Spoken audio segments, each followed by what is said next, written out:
Hey everybody, welcome back to another episode of Child of Light. I'm Koala. I am Bear. And I don't know why I exited out of the pause menu, but we gotta do some housekeeping.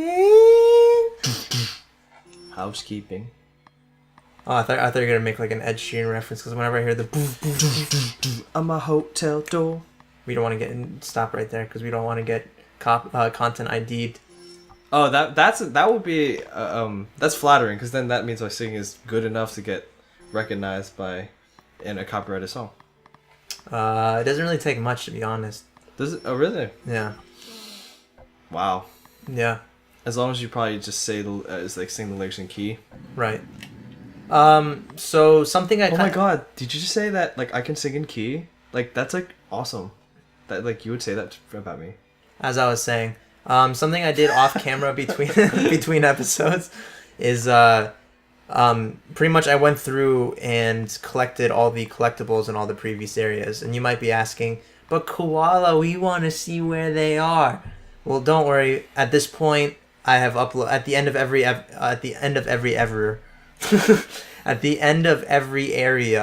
I uploaded a single shot run through of getting all the items in each of the areas. The only one that remains is the Cynbel C area, which is the area we're in right now. I didn't get all of them. I got most of them, but there's quite a few of them that I actually left out behind on purpose because I wanted to show you guys what's there. Because a few of them there's actually some side bosses you have to actually fight in order to get into them, like dungeon bosses essentially, to get into them. So see, when you see Cynbel C, I'm very tempted to say Cynbel C. that sounded, honestly, I'm not gonna lie, that sounded the same to me. Cynbel, and symbol. Oh, like with instead of an N, it's like with the oh. Yeah, instead of an N, it's an M. Well, I might have fucked up, because normally there's supposed to be an enemy here, but I might have killed it by accident, off camera. Oh, okay. Oops. Well, it's gonna be a big black boar and type enemy over here. I don't remember what we called it. I don't know if that one was actually called Boar's Head or if it was one of those other 5 of the same type enemy it was, but it's not a bad boss at all. It's just like a mini boss that you run into every so often in certain areas. All right. So, something else that I actually wanted to do a quick run through of is actually the last mission that we actually have in Lemuria, which is this Cynbel secret. Sorry, now I'm gonna make you very conscious of that word. Right. So, what happens is that there's a riddle given when you first get the side quest. Something about crystals or something or other or whatever. I don't remember, to be quite honest. So essentially what happens is every so often, when you light up these green crystals, there will be an arrow pointing in the direction you need to go. So every so often there will be an arrow pointing in the direction you need to go. So those are usually your guide. To be quite honest, when I first played this game, I almost didn't bother.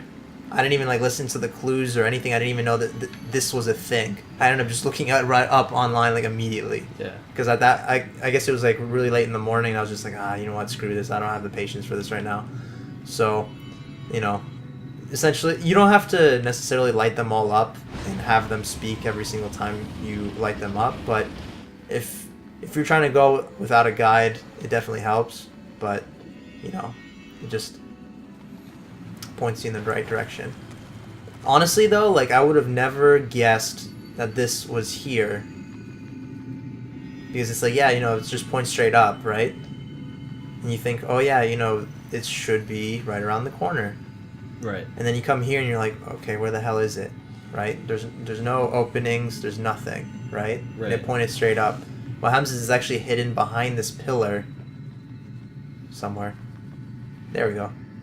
Oh. So you have to actually go pretty far up, and then bam. Wow, that's a little tricky. Yeah. So there's the stardust here, and there's this treasure chest. So once you open this treasure chest, you get some tumbled onyx, which is actually a really good thing. It's actually really hard to make tumbled onyx. So with that, we did our last side mission. Wow. And something that I was actually supposed to do along the way here, but I kind of forgot, just on the whole topic of Cynbel's secret, Yeah, I'm sorry. is there's another secret passageway up here for another secret area. So here there's a bunch more items, quite a few of them I collected, but essentially the way the secret room works is that there's this room right here with 3 lanterns, and you have to turn on 3 switches in order to open that door. So I'm just gonna quickly go through and try to remember in this labyrinth where exactly the light switches are. Because I remember even when I had a guide, I was still reasonably lost because of how dark it gets in here. So here's one of them. No stories? No, I was No. listening to explanations. It's good stuff. I mean, look, Thanks, man. a lot of especially that first one. Oh, dead end. I mean, the second one where you have to find out is behind a pillar. Right. Jeez, how did you know that? I looked it up. He looks it up. Yeah, because the thing was that when I played it, I genuinely tried to look for it because it said it was in the sea. Right. And I went through, I circled around this entire area, and then after a while, I'm like, you know what? I'm not finding it, so I'm just going to look it up. I ended up looking it up, and I found out the reason why I couldn't find it was because it was truly a secret to where it was hidden. Yeah, they take that word very seriously around here. And then here's a third. So what happens is that something I would be really careful of. Something I'd be really careful of is like going through these corridors and stuff like that. And then whenever you get the chance, try to, if you're playing on easy mode, of course, try to gain your health back by getting some of this light. Because if you're anything like me, I try to rush through these things, and I always bump into the spike walls and stuff. So like it doesn't do me any good as far as my health goes. So if you're like me and just rush through things, and you're like kind of impatient, then I would highly recommend doing that. One thing I would be wary of is once you pull this switch and go through that door, it's going to be another boss, like a dungeon boss. So be fully prepared to fight. So. Whoa. Or you could just like ignore them, just open the chest and say fuck them. But I like to do these fights just because you get experience and they're kind of fun. Yeah, that guy looks serious. Creature looks serious. The big bird. Yep, the big bird. Oh yeah, you can name him if you want. Big bird. Big. You said it actually. Big bird was that legitimately where you wanted to name it, or you just like that works? I was thinking of something, and then you said big bird, and I was like, you know what, that could work, because when you think of big bird, you think of educational videos, or. Do you think of educational videos when you see this like phoenix wood thing that's lit on fire? Yeah, I had a terrible education. I had a horrific, scary teacher. Really? Yeah. Her name was... Miss Fucker? No. And not in a good way? No, Miss Connors. Oh, Miss Connors. I had Miss Connors. Yeah. May she have a nice retirement, because she's retired at this point. She is retired. But I heard she still comes back and tutors a little bit. Does she really? Yeah. That's nice. I mean, she was just very strict, in general. That is very true. She was a great teacher, I'll admit, because she really made sure that it's like drilled into the subjects, and you knew it really well. But if you weren't on the same train that she wasn't afraid to push you down in front of the rails and make sure you learn the hard way. I'm making her out to seem like this horrible person, but she was to me. I mean, I had her. Me and you actually had her first thing in the morning together. Yeah, that was rough. Yeah. I was always almost late every single class, because this was during our sophomore year of high school, and I have an older brother who's 2 years older than me, so he was a senior, and he would drive us to school, and this guy, my brother, there's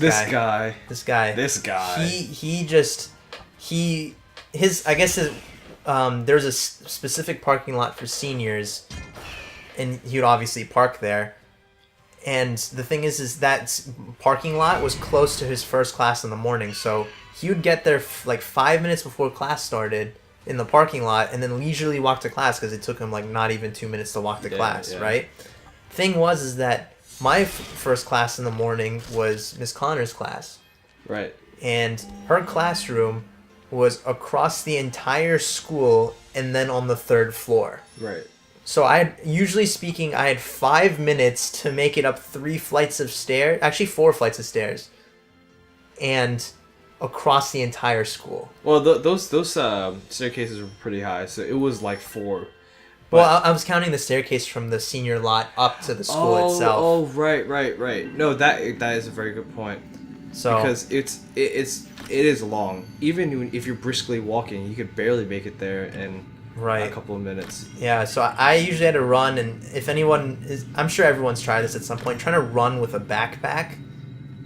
Not only are you very ungraceful when you do it, you don't efficiently run, and you just look like an idiot. I honestly wonder what I look like. And I'm sorry to interrupt your story, but I honestly wonder what I look like while I'm running with a backpack, because there's no grace. If you look as stupid as you feel, then I feel like you look pretty stupid. Exactly. But I also feel like that perpetuates itself, right? So that you might not actually look as dumb as you think, right? But the fact is, you look pretty dumb when you run with the backpack, because there's how can you do it, right? My best way is to like hold the straps down with my shoulders. Right. You know what I'm saying? Like tighten up my arms and like grab onto the straps, and sort of run with and I put like my fist near my chest. Right. And sort of, run like that, because that's the only way you can look somewhat not crazy. Right. But the thing is that no matter how you run, even if you hold down your straps and whatnot, normally speaking, your backpack usually sways. I think part of the reason why it feels awkward is your backpack usually sways in the opposite direction that your body is going. Yeah, it's swinging as you're running. Yeah. So, anyway, I would have to run across the school in a matter of minutes, and I would be, the teacher's classroom was like at the end of the hall, so I would just be like, I just bolted down the hallway, right? And you could see that she's standing outside of her classroom, like about to close the door to say like, oh yeah, class is about to start, but the bell hasn't rung yet. Yeah. And I'm always there just before she closes the door. And then she looks at me, looks at the clock inside the classroom, and says, "You're almost late." Yeah, and she says it in a very, I remember she always say it in like a condescending way. Right. So yeah, every single day I was almost late. She'd say, "You're almost late." And because she was strict, everyone knew that, so she kept a very well-behaved class. And by well-behaved, we mean all the desks, face a certain way. All the students have their books out, pencils ready, like very, very on top of things. She sailed a tight ship. That's a good way of putting it. That is very true. And Koala here would be bolting in, out of breath. Yep. Barely and sometimes by seconds. I remember. Genuinely by seconds. Like as I was walking through the threshold of the door, the bell would ring. Like everyone looks up, like it's like quiet. All of a sudden, everyone looks up, and Koala's there, panting, and everyone would look at me as if I'm weird, and I'll be like. But after a while, I think they kind of got the gist of like every single class I was gonna come in late. Yeah. But the thing was most of every class, I would say every class we had a quiz the very first thing. Yeah. So most people were just sitting there trying to cram for their quiz. And I was just sitting there, like, bolting it, and I'm, like, breathing heavily and everything, and everyone's just looking at me like, what the fuck? And then they just go back to what they were doing. Yeah. Just studying for their quiz, but, man. Yeah, again, tight ship. There's a reason why I got a C in her class, is because after the only thing in your mind is just making sure that you get to class on time for, like, 5 minutes... And, like, not only that, but the entire car ride, I'm just sitting there going, like, I'm going to be late. Yeah. I'm not even thinking about math. Yeah. So like by the time I walk into that classroom and I turn in my homework assignment and she says quiz, I don't know what the quiz is on anymore. Yeah. Like I'm just going. I'm like running at 100 miles an hour and I'm like, what? So it was, God, I hated those mornings. Like 7 o'clock in the morning, just sitting there trying to do math. Like you just ran across the entire school. Like, gosh, I don't miss those days. You know, that's kind of funny. It reminds me of a couple of things, but it's those moments when you think do or die. No, it is that fight or flight response. Yeah, it's like if you don't make it, that's it. And not making it, failing, is literally not an option at that point. Right. So something I'm going to do at the end of this episode is part of the reason why I, waited a long time to get all of the items and everything was not only to do the one shot of getting all the items in one go, but also so that at least by the end of the game, I would have enough Oculi to make the ultimate Oculi. Right. And the thing is that you can make it without doing the side missions and stuff like that, but it just takes a lot more resources. But by doing some of those side missions, specifically the Lost Lights and Cynbel's Secret, you get some of the higher costing elements that you need to make it. Right. So, it's gonna take a bit, but essentially you're gonna make, I think it's called the Princess Stone. Ooh. So essentially what you have to do is you have to make, there's different levels, of course. There's different levels of Oculi. There's, the rough and then tumbled, and then there's the faceted, and then there's there's like the brilliant at the end. What happens is you have to make a brilliant version of this spinel. I think that's how you pronounce it, spinel. You have to have enough to make a brilliant spinel, a brilliant onyx, and a brilliant diamond. Wow. So, and the thing is that in order to make a spinel normally, you need to have multiple items. Like, I'm pretty sure in order to make a spinel, you need, like,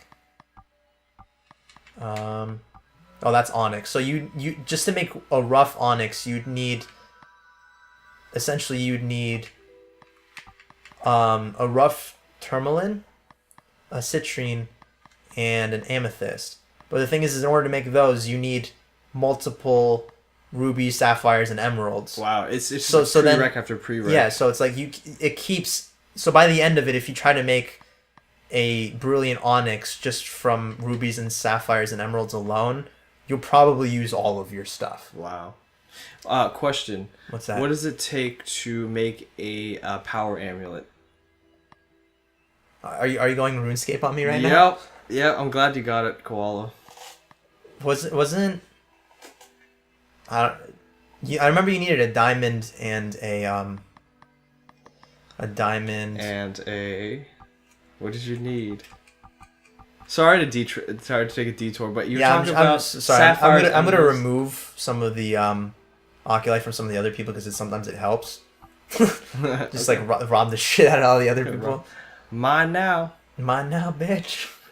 I'll replace it, but just to help me with the process. So I might just speed through this, but I'll keep the commentary. Okay. But I honestly don't. You don't remember? It was okay. So you needed. It might be just because I'm a little bit tired, and a combination of that and the fact that No, we are recording this a little late, so. Between that and me trying to focus on this, it's coming. Okay. Well, you know what? I'll take over. All right, so I'll tell you. I'll give you a pass on this one. Power amulet, as you remember, you were right. It does take it takes a diamond. Right. But the diamond you have to chisel, so you need the chisel. Right. And then you need a what should I call it? You would need a gold bar, right? Was it a gold bar? And well, to make the necklace, yeah. Yeah, and then because you needed a gold bar to make the necklace, and you need the amulet mold. Yeah. And then you could fire it up or use superheat item. Right. And then you would need the to make the. Oh, do you need the wool or whatever, or is it to make the actual amulet part of it, or something like that too? Did you need a to make the string or whatever that goes around the neck? Yeah, you needed wool. Wool, yeah. Oh man, that was a stretch. Yeah, you needed a diamond. Oh, that's what All right, I'm stupid. I was thinking in terms of this game, where you need like ruby, sapphires, and emeralds to make a diamond, and I was thinking in RuneScape, I was like, you didn't have to like combine jewels to make a diamond. I'm No. pretty sure. And I was like thinking, I'm like, wait, did you? And No, I you was just didn't. like, fuck it, I don't remember. Well, because the easiest ways was like sometimes you just get them from random events. Remember those? Right. You just get one. Yeah. Unless you remember, then you could just mine them. Oh, you could mine them. Yeah, you'd have to do a mission, and then after that, you can mine them. You could just mine them, just like have. There was specific gem rocks, like you know how there's iron and silver ore Yeah. and stuff like that, and like mithril and stuff like that, and there was a specific rock specifically for gems that Wow. you could mine. I must have been really busy, huh? No, you'd be surprised. Honestly, it's one of those things where it sounds cool from like someone who never had membership. Yeah. But then once you actually go there, there's not actually much worth to doing it. Like monetary, like time versus money, it's not really worth it. Yeah. It's one of those situations where it's like once you reach that point, like it's no longer useful to you, Yeah. which is kind of sad. It is kind of sad. But Well, I never had membership, but you know, I always okay. So okay, sorry. no, go ahead. Explain it. So essentially, through that as we were talking, I slowly made the brilliant diamond, the brilliant spinel, and the brilliant onyx, and then together it makes the princess stone. Got it. And essentially, the princess stone is essentially I would say the best item or the best oculi in the game, where you know, like for example, if I put it in as my weapon, oculi, right? It increases my attack power by 40%. And then if I put 40%. if I put it on my defense, is physical and magical damage is reduced by 25. Wow. And then if I put it on the last slot, it's increased spell power by 35%. Wow. So yeah, it's definitely it especially it helps in the end game. Yeah. Like with the last couple bosses, it helps. But because towards the end, this might be a little bit of a spoiler, but like you kind of do a little bit of a boss rush. Like you kind of fight a couple bosses like almost back to back. So having these things definitely helps. So like at this point, if you followed what I've done, which is, you know, have collected all the items and everything, by the time you make the princess stone, if you didn't do the side missions, then it definitely like empties your pockets a little bit of these gems. But if you did all the missions and did what I did, something similar to what I did, you have the princess stone. You'll have plenty more to. I've never tried it, but you could potentially make a second one. But I don't think you can, just because at that point you have like almost nothing. You'd almost have to like take everything from everyone else to make a second one. You got mug 'em. Yeah, exactly. So usually what I do is I just make one, and then I make the best stuff that I can make with what I have left so far, which is a lot. If you look at it, I have 65 rubies. Yeah. So usually from there, I just make the best things I can make for all my team members, especially the ones that I mainly use a lot, like Finn and Angus and stuff like that. But you know, Jen and Tristis, not so much. Not so much. Because I personally I don't use them. I don't personally find much advantage to using them. But you know, to each their own. Right. But I'll definitely recommend it. But I'm just gonna do that in between this episode and the next episode. And I think we're just gonna end it off here, just because I feel like I've spent enough time explaining this and being on this screen, so I don't feel like you guys would really want to watch that very much. So for right now, we're gonna end it off here. So thank you so much for watching. Make sure to stay tuned for the next episode, and we'll see you then. Bye. Bye.